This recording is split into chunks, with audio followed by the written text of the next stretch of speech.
Today I want to talk about what I think is one of the most underrated features on the Sony a7S III and the Sony a7 IV, auto white balance lock.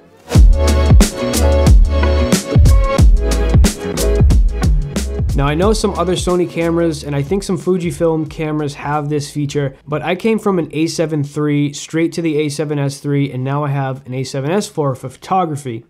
So I never had this feature. When I found out the a7S III had it, I was pumped because I didn't even know. I was using the a7S III for about a year before I even knew that it had this feature because it's not actually in the menus. You have to set it up as a custom button. I'll show you how to do that, but first I want to talk about why this is such a great feature. The first video-centric camera I had was a GH5, and I had a great experience with that camera, but doing the type of run and gun work like weddings and events, I always thought to myself, why doesn't this camera have an auto white balance lock feature? I looked it up, couldn't seem to find it. It wasn't anywhere on that camera. And the reason I thought it could be so valuable as a run and gun videographer was because you're always kind of changing locations, the lighting could change, and of course you could dial in your white balance, but you'd kind of have to do it by eye. And for the most part, these modern day cameras, they do pretty good job at white balance, but sometimes in certain situations, the auto white balance will start to shift around on you even if the lighting's not changing. So a lot of the times I would look at the back of my screen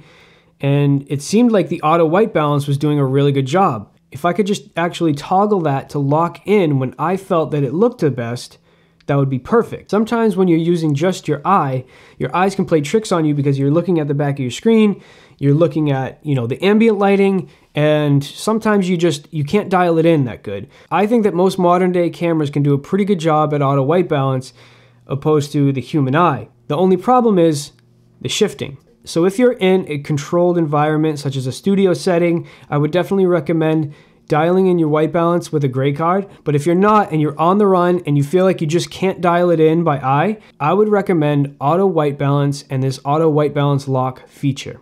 Now onto the setup, because like I said, this isn't actually in the menu anywhere. You can't go into the menus and find it. You have to set it to a custom button. And the way we're going to do this is we're going to go into the menu. We're going to go down to the briefcase icon. We're going to go to Operation Customize. Choose either photo or video custom key setting. Choose the button you want to customize. In my case, I have it set to this record button because I have the actual shutter button to record to free up this record button. Choose the second icon from the top, subsection 4, then go to white balance lock toggle. Now, when you have auto white balance on, you can toggle this on and off, which makes my life much easier. And that's going to do it for this video, guys. I hope you found it helpful. I'll see you at the next one. Peace.